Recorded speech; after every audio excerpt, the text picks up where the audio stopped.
a Master of Arts from California State, Long Beach, and a Bachelor of Arts from Pennsylvania State University. Prior to coming here, she was in museums in Los Angeles, Paris, London, and Pittsburgh, where she archived the collections and curated special exhibitions and displays at the Andy Warhol Museum, hence the connection for today. And this is actually a follow-up to an interview Cindy did with Catherine back in the fall for Paper City. In October issue of Paper City, edited by Catherine Ann.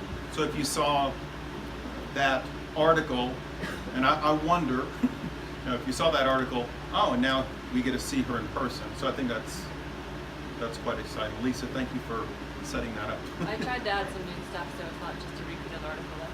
Oh. For those of you that did read, we'll show some other images.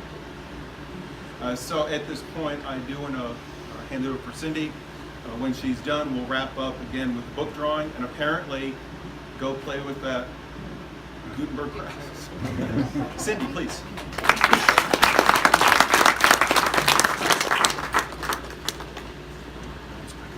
Okay, I'm going to use a microphone, I think, because I have a cough that might, it might be, well, let's see. Is this too loud? Is this That's better. Okay.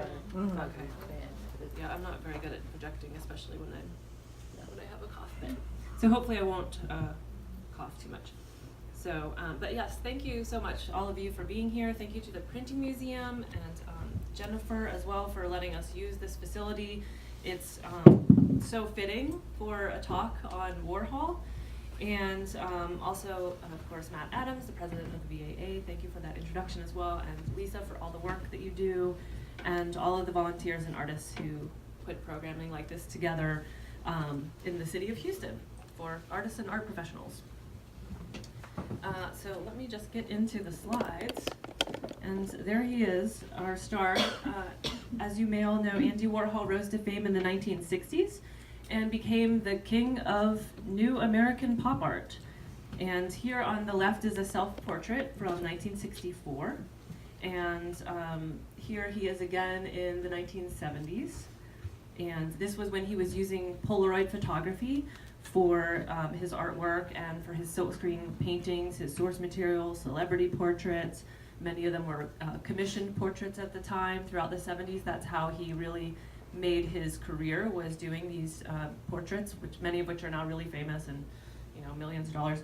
And so I picked this self-portrait that you see here because it shows that he had a sense of humor. He wasn't always, serious and cold. And so many depictions of Warhol kind of cast him as this kind of voyeuristic, cool figure that maybe wasn't very nice. And eerily, perhaps, this is one of the very last portraits of himself that he did, known as the Frightwig self-portrait. And it's certainly become an iconic image of Warhol. But I wanted to focus today on some of the more positive and real qualities of Warhol as a human being. Sometimes we forget that celebrities are people too.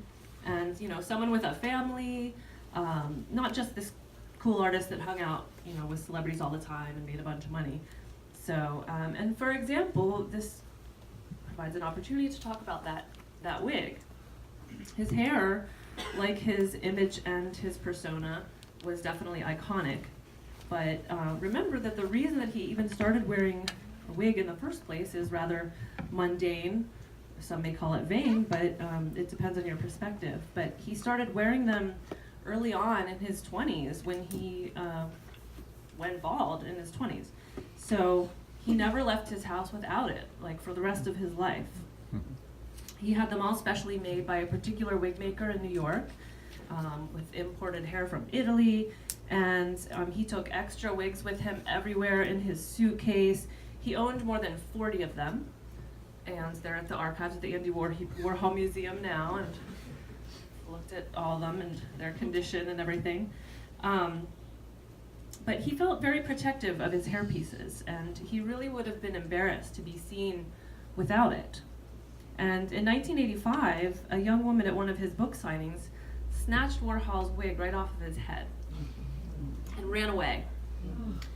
And he actually simply pulled up his parka over his head and continued signing books and seemed to be unfazed.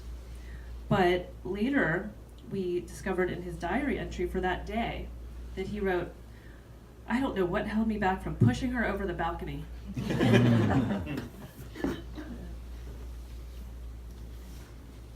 So Andy Warhol was a Pittsburgh native. He grew up with little money. His parents were immigrants. His father worked in construction. He was the first in his family to go to college. Warhol left Pittsburgh after college for New York and said to his friends in the neighborhood that he was never coming back.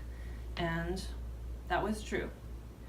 And he became one of the most famous art stars of the 20th century. And today he is obviously still such a huge topic. His relevance never seems to diminish. And that's really a testament to just how much of an impact artists can make on the world.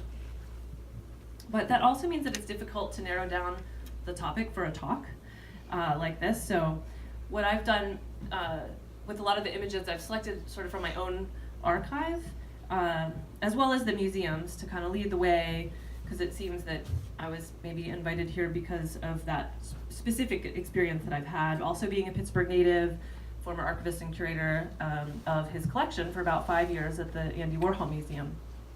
And so here it is, the front of the museum. It's actually 7 stories, and it's the world's most comprehensive single artist museum. And I'm just going to point out and do some shameless self-promotion, promotion of one of my artists. You see these 3 black and white, they're actually oil paintings on canvas, portraits of Warhol in the window, and that is by a young artist named Travis K. Schwab. And he's shown here at my gallery and will be showing again in the spring, and he's a very talented painter who was given the opportunity to be shown at the Andy Warhol Museum in their exposure series, where they actually, like Warhol wanted, promoted the work of young artists and gave them a platform. So, but back to the museum. During the time I worked there, I met many of the people that knew Warhol back in the 60s and through the 80s. Those who hung out at the factory, his superstars, others who worked with him in some way, like John Waters that you see here, Bridget Berlin on the upper left, one of his great friends. He spoke to her on the phone every morning, and she's in a lot of his films. She was actually the daughter of the chairman of the Hearst Publications, Hearst Castle, and all that stuff. But she was, of course, a sort of a black sheep.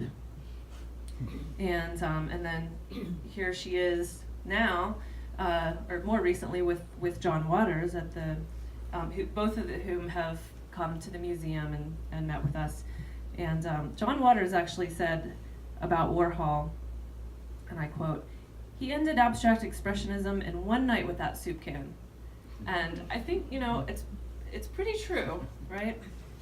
And I also got to meet some of Warhol's extended family in Pittsburgh, his nieces, nephews. And if you look at the museum's website, you'll see that many of the photos of the museum's interiors and installation shots are by Abby Warhola. And of course, that's the real family name, is Warhola. He dropped the A when he moved to New York and didn't want it to sound so ethnic. But she's his grandniece, and she's a photographer that actually now lives in the very house that Warhol grew up in. So for a while it had been, sold to another family. For many years, other people lived in it, and then more recently, the family got it back, and now they live there, and so people can, visit. And here it is. So this is Warhol's childhood home. This is, of course, a recent picture. It hasn't really changed much. 3252 Dawson Street. If you're ever in Pittsburgh, you can drive by. You can see that he has this. He had this view of the Cathedral of Learning, and he was walking distance to the Carnegie Institute and the Carnegie Library, where he took his first drawing classes. And then this painting, which has hardly been shown at all because it's been with one of his brothers for years, and it's one of the very few paintings that he made when he was in Pittsburgh before he left for New York. So in the in the 1940s. And I think there's actually maybe just 10 surviving. And his brother Paul kept them for a long time. And one time, he said that one time when Warhol was, in New York, it was like in the 60s, and Paul called him because he was getting out all these things, including these paintings, and he called Andy and he said, what do you want me to do with these? And Andy said, oh, you can just, if you don't want to keep them, just take them to the dump. And of course he didn't, thankfully. So now they're trying to make a deal with the museum because that's really where they should be, but I think they're actually going up for private sale. It's something very recent that they couldn't work out, but anyway. So this is the Oakland neighborhood of Pittsburgh, and so when I went to his house and walked into that living room, it's just like that, really. I mean, obviously there's not the same, blankets and stuff, but so I also met some of his neighbors, and also his nephew, James Warhol, or Jamie, and some of you might be familiar with his work on Garbage Pail Kids and Mad Magazine, and he also illustrated a lot of children's books. And then Warhol's two older brothers, both of whom actually passed away recently. Let's see, I think Paul passed away in 2014, and John was maybe 2012 or something like that. So they, and as you might know, Warhol died in 1987 at age 58. So his big brothers, John and Paul Warhol, actually outlived their youngest sibling by many years. And they lived in Pittsburgh the whole time. And I mentioned that Warhol, said he was never coming back, and he didn't, but he did invite his family to New York very frequently. All of his nephews and nieces and grandnieces and nephews and other extended family, they all have really sweet memories of going to visit Uncle Andy, and he was very careful to kind of have a private family life, and so they never went to the factory, and they would come and stay in his apartment, and he would color with them, and just there are some photos of him like reading to them, and just really typical uncle stuff, and they just adored him. And then when they became adults, he gave many of them jobs in New York, and paid for their schooling to learn how to use computers and everything. So and that's just something that people really don't pay any attention to because it's not glamorous sounding, or it doesn't fit the narrative of Warhol's cool persona. So let's fast forward to the 90s and early 2000s when I got my first job at the museum in 2001, and the museum actually opened in 1984. So, but at that time I began to do some of the early digitization of the contents of the time capsules. And there they are on the upper left. There's one that has all of the contents of it displayed, so you can see how much he would fit into a single box. They're like 10 inches by 14 by, I should really remember these numbers, 22 maybe. And they're all, a standard size cardboard box, and you can see that they're labeled with black marker and very, very simply and minimally. But and then you had no idea what would happen when you open one of those boxes. And I have so many stories, and I can't really tell all of them today. But at the time in 2001, out of the 610 of them, there were under 100 open. I think there were 80 something even open. So we had no idea what was in 500 something boxes that had been sitting there, since the 70s, really, when he started them through the 80s. And then after I left Pittsburgh for grad school, the Andy Warhol Foundation for the Visual Arts gave a large grant to the museum to open all of the TCs, as we call them, and I'll start referring to them as TCs throughout the talk. And so catalogers were hired for a 3-year project, which got extended. And then in 2011, the chief archivist, Matt Warbican, hired me on as his successor. that's Matt and I setting up a display in one of the museum galleries where there were always contents of time capsules being displayed, as often related to a special exhibition, just so people could get a glimpse of the very important archives collection, which was actually the biggest collection of the whole museum. As far as just sheer amount of content, there were estimated 500,000 objects in the collection, which we needed to catalog meticulously. So in that time, from 2011 to 2015, until I moved to Houston, I got to know Andy Warhol in a posthumous but I think intimate way through his personal belongings, his source materials, his collection objects, correspondence, writings, recordings, clothing. I went through and cataloged a lot of his stuff. I also worked with a lot of other curators, writers, filmmakers, all sorts of researchers, and to help them make new connections about Warhol's life and work, and use all of this primary collection material.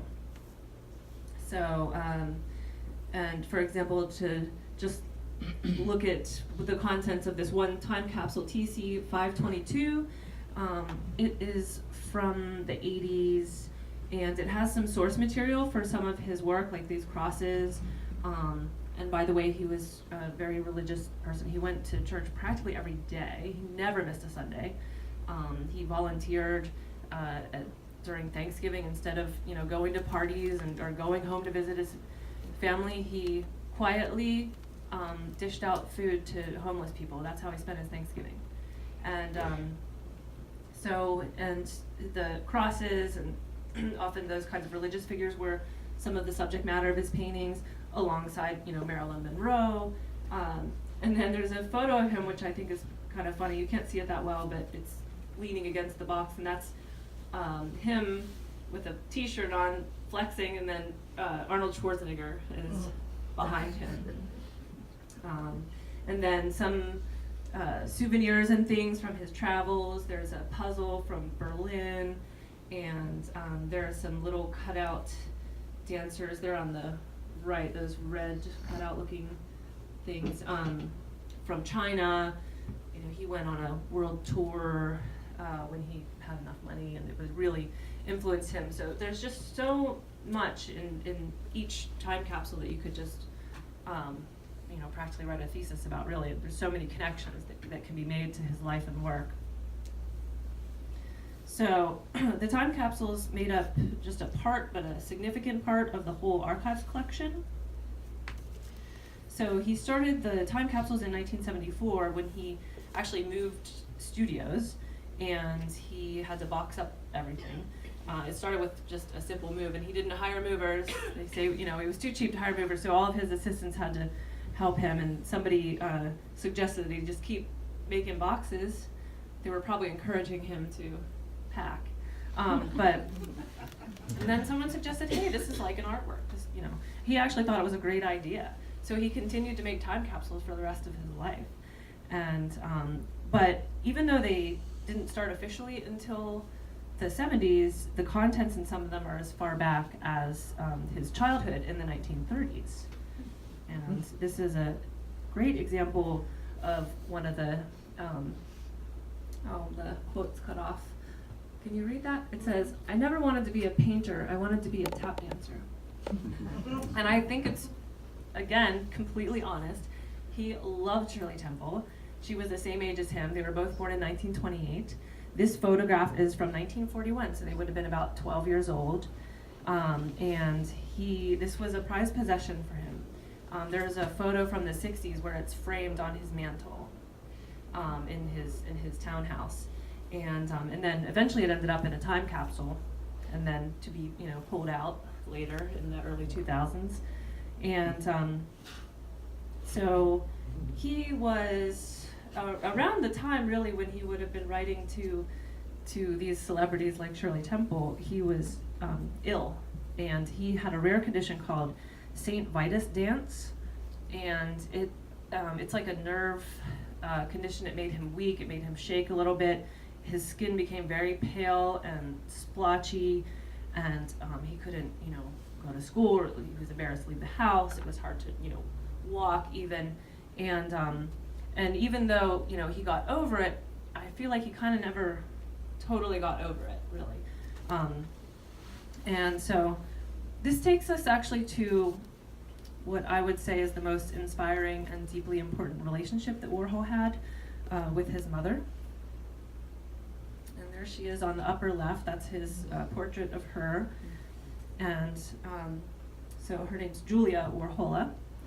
And she just absolutely adored her little Andy, her littlest child. She brought him crayons and coloring books, art supplies. She really got him started as an artist, and she probably would have mailed that letter to Shirley Temple for him. And so we see a glimpse of, just a glimpse. So there's actually so much material on Andy Warhol's mother, and I just picked a couple of things. One being this, on the upright corner, that's actually his business card. Early on, this is from like 1948 or something, or sorry, 58 probably. And this is their address actually at home, the 242 Lexington Avenue. And that's her wonderful handwriting, which he adopted for his signature, which you'll see on his early illustrations. He did record covers, coloring books, books about various subjects where he would do the illustration and then she would do the writing. So it was really a collaboration. And sometimes she would sign her, she also made drawings herself, like this bottom piece, that's her drawing. And she would often sign it Andy Warhol's mother. So, and they were so close that as soon as Warhol made enough money after moving to New York in 1949, he moved out of his kind of like lower Manhattan roommates situation, like the typical, 3 roommates and crowded and trying to get a job in New York kind of thing. And then he succeeded with his commercial illustrations and design jobs, magazines and things. And he was able to buy a 2-story apartment uptown. And he moved his mother in 1952 from Pittsburgh to New York City to live with him. She lived there from 1952 until 1972, when she actually, passed away. Like, she fell ill and went back to Pittsburgh. So for 20 years of his life, he lived with his mom. So they spoke at home her native language. It's a Carpatho-Rusin language, Slovakia, modern day, and she barely spoke English. And as you can see, I don't know if you can read that, but it says Campbell's soup very good. And it's just amazing. This was such an amazing find because this is before Warhol painted the soup cans. So this is from the 50s. He did the soup cans in 1961, and that was his big moment. And look who was drawing soup cans first. So it's kind of this just wonderful, important relationship. And she was just so happy to assist him with his artwork and make him and his friends lunch when they'd come over. What do you think that lunch usually was? Campbell's soup and a grilled cheese sandwich. So really adorable. And so this next slide is TC -27. And by the way, the numbering of the time capsules is completely arbitrary. They weren't numbered by Warhol, actually.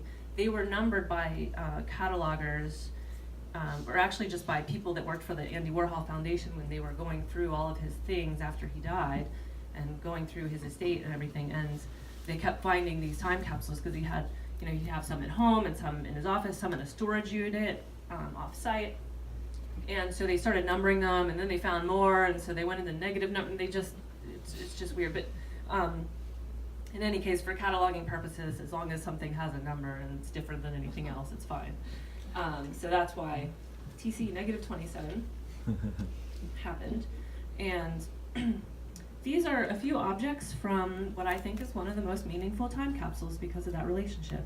He made it shortly after her death, and it contains many of her personal items, her handkerchiefs, her costume jewelry in a carrots bag. She never lost her kind of, frugal personality. And her Sunday hats like that on the right, her babushkas, her marzipan cow, totally random, and which is like hard as rock, by the way. And it also contained a lot of family greeting cards. She was always writing back to the family back in the little town in the Carpatho-Rusin Mountains, and they actually her sisters had very similar handwriting, so it's something about the style there. But and I also found there are a lot of cards that he put in the box that were from her to him, like childhood birthday cards that he saved, and they would just say in her beautiful penmanship, "Dear son, love my son, Andy my son," and also something really notable about this box, although I don't have a picture of the box, but it actually has his own handwriting on it. And that's very rare. Most of the time his assistants were the ones that labeled the boxes, but this one it just says Andy Warhol's mother, but it's in his writing. And then speaking of his assistants, so this is Benjamin Liu, and he was Warhol's assistant in the 80s. This is him, recently, a few years ago. And he actually helped pack some of these time capsules and, some of his writings on some of them. And so he worked for Warhol in the 80s, and he said that he remembers that Warhol was constantly searching for things. He said, quote, "The more I think about it, he was just going through stuff all the time." And so we invited him to the museum when we were still opening time capsules. Now they've all been opened, so there's no more surprises, I guess. Maybe, we'll see. But so we opened the remaining time capsules in front of an audience in the theater, and we would go through each item, and actually, for the most, we couldn't just in case, we couldn't just open them the very first, we couldn't crack the seal in front of the public because, you never know. We found a mummified foot before, and, rotting pizza dough before, so, so you couldn't just, what we would do is we would open them, but not fully go through it, but kind of just check first, and, you can't just, there's certain risks you can't take in a museum, but for the most part, we were going through it item by item for the very first time in front of an audience just like you. And it was really fun to do it with him when he came, because he would remember the stories behind some of these objects, and he would tell these funny anecdotes, like this belt buckle that he found in one of the boxes that said Andy on it. It's like gold bling, kind of totally tacky, and he was the one that gave that to Andy as a gift for his birthday. And it ended up in a time capsule, and then he found it in a time capsule, so it was kind of perfect. But so this is some of the images from that public opening. So there's the box, that's TC86, and it actually happens to be from the 80s as well. And so we got to see, a few funny things. Here were some T-shirts that were designed by an artist that had an image of Warhol on it. I don't think he liked them, so he just kind of stuffed them in the box. And we're just kind of, going through things. And then after we go through and talk about a lot of the items, then we would spread out the whole contents on a table across the stage, and then the audience could come and just, look through everything and ask questions and whatnot. To time capsule 471, and this is from the early 80s. And, this is just another example of his famous friends and some of the gifts that they gave him. So he was good friends with Halston, the fashion designer, before he died. And then he made an entire time capsule just with all of the things that Halston gave him on his birthday. And it's all Muppet stuff because Halston was on the Muppet Show. And he got all this, what do you call it, Loot from the Muppet Show, and he signed every single piece. So there's a Miss Piggy doll, and she's actually signed on her belly. And it says like "Happy Birthday, Andy XXO," and so they're all inscribed. The Kermit polo and mugs and all sorts of things. And I think he actually really enjoyed that gift and just made it its own time capsule. And here is Cecil, our little friend. He was known as Cecil for many, many years, and he stood guard in front of Warhol's desk, and later in the archives of the Warhol. And he was so named because Warhol was told by an antiques dealer that this Great Dane had belonged to Cecil B. DeMille. I guess he was just, it was like an antiques market or something, and Warhol was a big antiques flea market shopper, and he just loved the idea of having this taxidermy dog that used to belong to Cecil B. DeMille. So everyone called him Cecil. But many, many years later at the museum, a researcher was interested who also knew a lot about taxidermy and did a bunch of research trying to figure out the origins of this dog, and discovered that the dog was not Cecil, but a champion show dog in the 1920s named Ador Tip Top. So we had to change the label and the whole thing. And actually, she said that our Cecil was one of the finest examples of taxidermy she had ever seen in the world. And it's true. I mean, it's 100 years old, and I mean, you look at it, like, it's incredible, really. So he still did good when he when he bought Cecil. And so Ador Tip Top was in the Dog Hall of Fame at the Peabody Museum before Warhol grabbed him up in 1969. And now he's part of the permanent collection of the Andy Warhol Museum in a gallery forever with a whole label about the dog's history. So this is also one of Warhol's subjects, many subjects, a piece of architecture. He painted other buildings, but does anyone know what building this is? Trump Tower? Yes. So this was one of Warhol's many subjects, and but he also painted the Empire State Building, or sorry, he didn't paint it. The Empire State Building in 1964, he did a film called Empire. Some of you may be familiar with it. It was an 8-hour-long static camera film of the Empire State Building. So it was virtually impossible to watch that whole film in one sitting, although people did. And actually, just as a little aside, he said in one of the publications that watching the films is like a porch sit. You know how we can sit on a porch, like in the summer, and just, you can watch cars go by or whatever for hours. And so if you think of it like that, maybe you can tolerate one of his longer films. But anyway, so this one was, it was definitely painted for a very straightforward reason. He was trying to get a commission from Trump. Donald saw them. He actually never ended up buying them. But I would like to read Warhol's diary entries, just to give a little insight on the story about what happened. So he says, I had to meet Donald Trump at the office. Mark Ballet had set up this meeting. I keep forgetting that Mark gave up architecture to become an art director, but he still builds models at home, he told me. He's designing a catalog for all the stories in the atrium, or stores, sorry, in the atrium at the Trump Tower, and he told Donald Trump that I should do a portrait of the building that would hang over the entrance to the residential part. It was so strange. These people are so rich. They talked about buying a building yesterday for $500 million or something. He's a butch guy. Nothing was settled, but I'm going to do some paintings anyway and show them to him.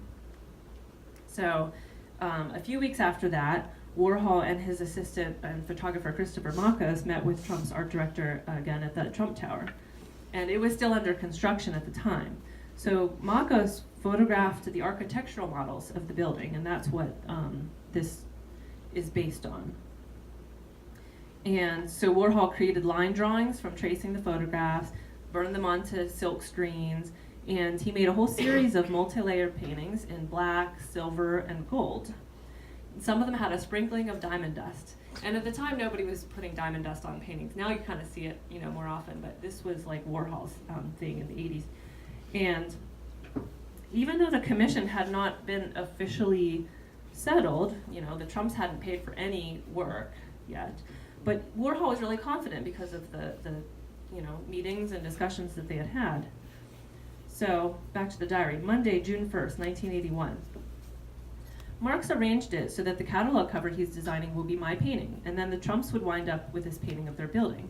It's a great idea, isn't it?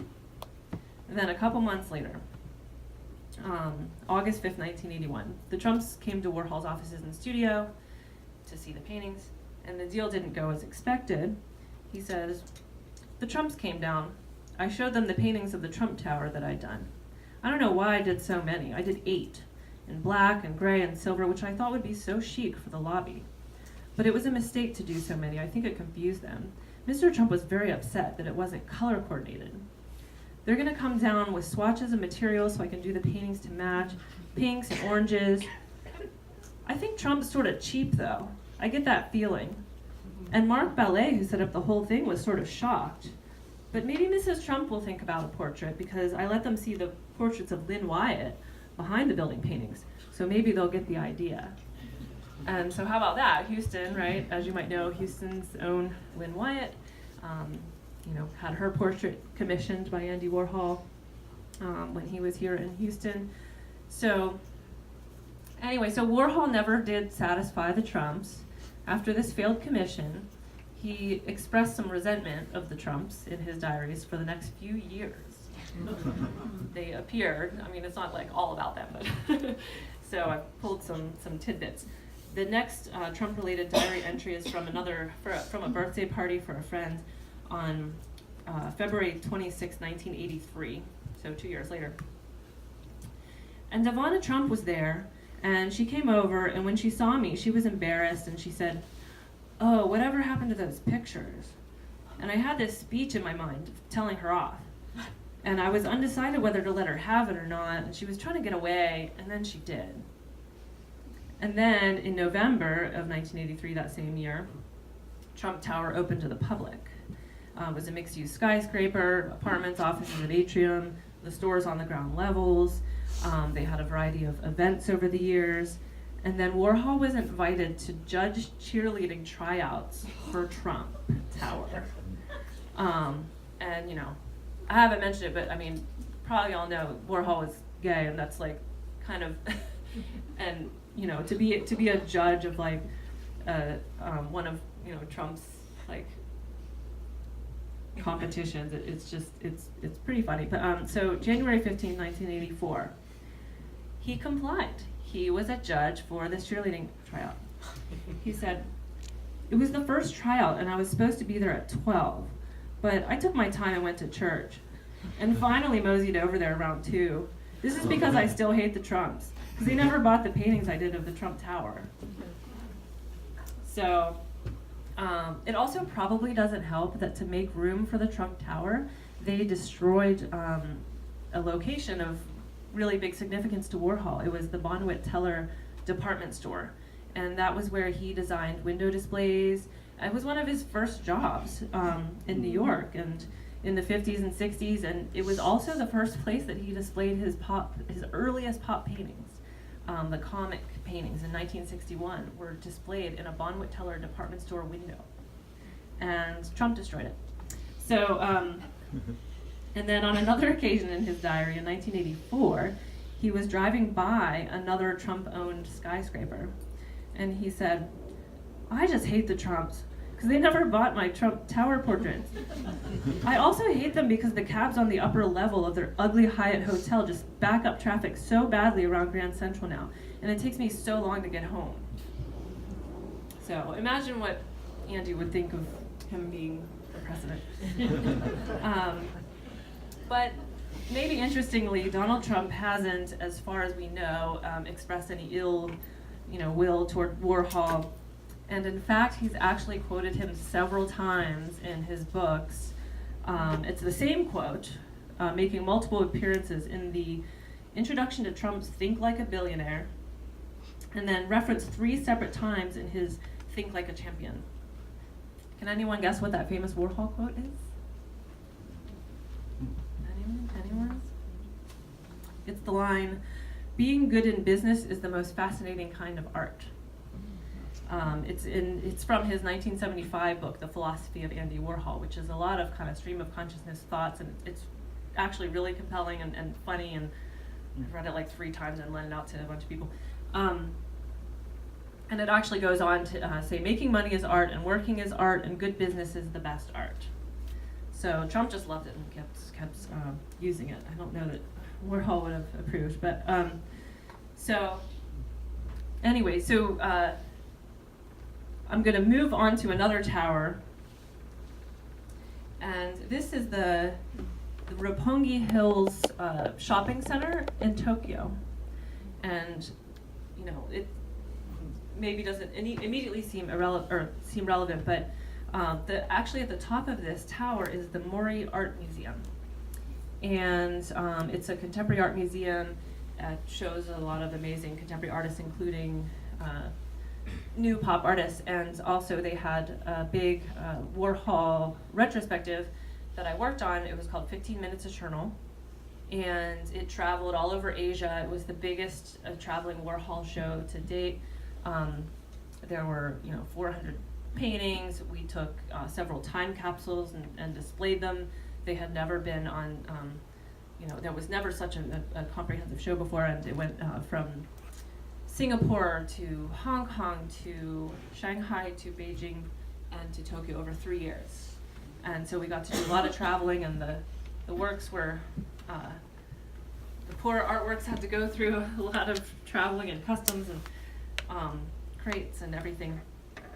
But so this Mori Art Museum, I kind of paired it with one of his quotes. If you think about it, department stores are kind of like museums. So I thought it was really fitting as well. And Warhol looking at the future. And he also said in his 1985 America book, he said, "Lock up a department store today, open the door after 100 years, and you'll have a museum of modern art." So, when you think about kind of what's going on in the contemporary art world and what kind of, exhibitions and practices that artists have, it's quite interesting and always relevant. And so, I have a few images that are the more kind of behind the scenes and also showing his popularity in the world. This is one of the venues of 15 Minutes Eternal. This is me getting unexpectedly mobbed by the Chinese media while I was setting up the exhibition. I did not know that they were coming, and I would have put some lipstick on and got out some more exciting things. I had only pulled out like a few things from the box, but here is, and then I was on the evening news and the morning news, and they showed a few. So these are just like screenshots from the story, and they had a translator and that like talked over my voice in Mandarin, and so it was pretty fun. But so there's one of the TCs from 1979. It had letters from Truman Capote. It had some Paul McCartney related stuff. You can see that image there, poster. And then it had random things like perfume and different little gifts and different correspondences. So and that time capsule actually filled. You see those white vitrines behind me? There were 7 or 8 of them completely full with this one box. So it kind of had an entire gallery for itself. And this is another kind of behind the scenes. And I just kind of wanted to put these in as also to kind of wrap up and just say what a great opportunity it was to be able to not only see these things and handle these things and think about and write about these things in person, to to meet all these people, but to also be able to show them around the world. Oh yeah, and there's that time capsule that was on the news, a little bit more organized for the setup.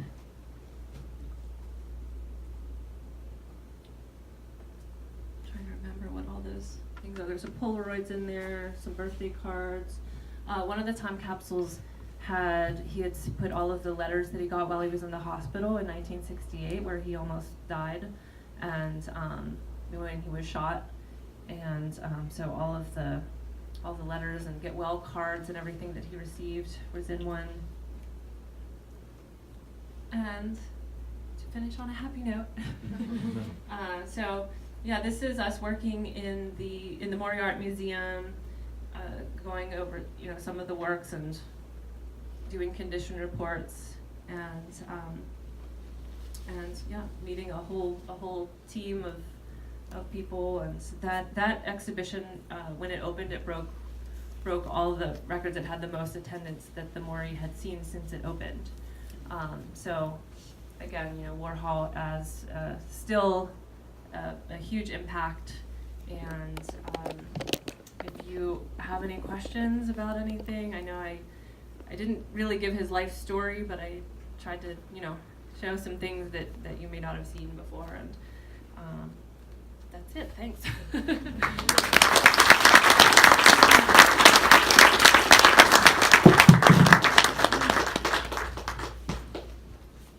Well, Cindy, I'll ask you a question. What a great job that was. Yes. What took you away from that? What took me away from it? Well, the move to Houston, and my significant other, who's in the audience in the middle. Yeah, he moved here first, and yeah, he's Alan Murr. He's a geophysicist, and we met in Pittsburgh, and he was doing a postdoc, and I was teaching art history at Pitt and working at the Warhol, and then when this opportunity for him came up, I stayed back actually because I was still working at the Warhol, and I had there was still a trip to France for this big time capsule show, and did that, and had my gallery in Pittsburgh, but I started coming down to Houston and meeting people, getting to know the scene here. Participated in the Texas Contemporary Art Fair at the George R. Brown in 2015, and just met a ton of people, and then I got a job at the Menil collection, so that was my first here, and then teaching at U of H, and then opened the gallery. So now Houston is the place. And those, sorry, she's. oh, sorry, I didn't see. Yeah, sorry, she had her hand up for a while. That's okay. Well, just in regards to that excellent cat drawing on the left, did he do it or his mother on the left bottom? His mother. His mother did that, because that was a beautiful drawing. Yeah, yeah. She could draw, and they would draw, and she also would like whenever he would do his illustrations, especially for like books and or the more commercial things, she would do the coloring in of them. So really, it was all the work was a collaboration for some time. Yeah. Oh yes. How many years did he decorate the store windows? Didn't he do that for a long, long time? Well, he did it first actually in Pittsburgh before he left. That was his job when he was in college at the Carnegie Institute, which is now it was Carnegie Mellon University. And he worked in like the kind of almost like props, like all this stuff for the mannequins, like visual merchandising at Horn's department store, which is also now long gone in Pittsburgh. And then yeah, Von Witt-Teller. He did it for some time, and also through them he also got jobs to do the advertising of I. Miller shoes, and so he did a ton of shoe drawings, and they were just really popular. He did a whole book on shoes and everything, so yeah, throughout the 50s really, and but then once he kind of really hit it big in 1962, then he was Warhol as we know it. Excuse me. Did you? I was just interested in when you unpack the boxes and then repack them, do you wrap them set differently? And Mm-hmm. Sorry, I'm starting to like. That's okay. Excuse me. Yeah, they would, every single object would get either labeled very carefully with pencil, with its own unique number. And then if it needed to be, it would be wrapped in some kind of archival material. All of the paperwork would go into archival folders. Some things would be bagged or tagged. If it's like a plastic object, you can't write on it, so you do an archival tag. And then it would go back in very neatly. So because we were basically changing excuse me, the presentation of the boxes, there were lots and lots of photographs. Like as soon as you open it, they would be photographed and documented forever. But then it wouldn't go back in the same again. And then when you ship the paintings, which I assume you were part of, do they come apart to be shipped, or do you ship them The when big they're ones. Sorry. Most of the time they would stay on the stretchers and just have like huge crates built for them. But the really big ones, like the wide, like the camo paintings, Last Supper, like those kinds of things, they would get taken off the stretchers and rolled. Yeah, and it would take like lots of people, in their socks and gloves, carefully unrolling and rolling them back up and then putting them back on the stretchers and, carefully hanging it. So it was a big production, but you learned a lot on, how to do these things and direct people to do these things, yeah. Thank you. And then the time capsules would travel, all the contents would travel separately from the box itself. The box would travel by itself, nothing touching it, wrapped in plastic, and then all the contents would be in archival boxes. Really? Yeah, and we would document where everything was, because you had to, not only for the museum, but for the other side too, especially going to somewhere like Japan that has meticulous customs, that they want to see the list is there. You have to go through and show that it's the Must exact have same taken thing in those hours crates. and hours and days. Yeah, it was exhausting, yeah. Yeah, and you would have to go with the crates to the freight area, and like some places were armed security, and you'd have like a special badge because you're watching things go on, because the job when you travel as either a registrar or a conservator or an archivist or an art handler, is you have your eye on that work from like in every moment. You're on the truck, like if it goes from the airport to a venue that you need to ride a truck for, if it takes 13 hours, you're in the truck with the truck driver for 13 hours. Like you have to be with the work. You have to watch it get loaded in the plane, and then when you come out, you have to go to the area and watch it get unloaded and everything. And then you get to the venue, and then you have to open the thing and show them that it's the same thing and everything. So How many people would be on a team that would travel? probably maybe 7 or 8 for install, and then you wouldn't need so many people for deinstall. It's a lot easier. So maybe like 4 people for deinstall. And then you have a whole team on the other side. Yeah. Any other questions? I think let's see. Oh, we're a little past 12, so. There's one more. I don't know did I mention a biography? I think I mentioned his books, a couple of his books, America from 1985. I think the one that I was sort of recommending that the quotes were from, the philosophy book. It's just called but it's the philosophy book, or the philosophy of Andy Warhol from A to B and back again. And there have been many iterations of it. You can get the paperback now,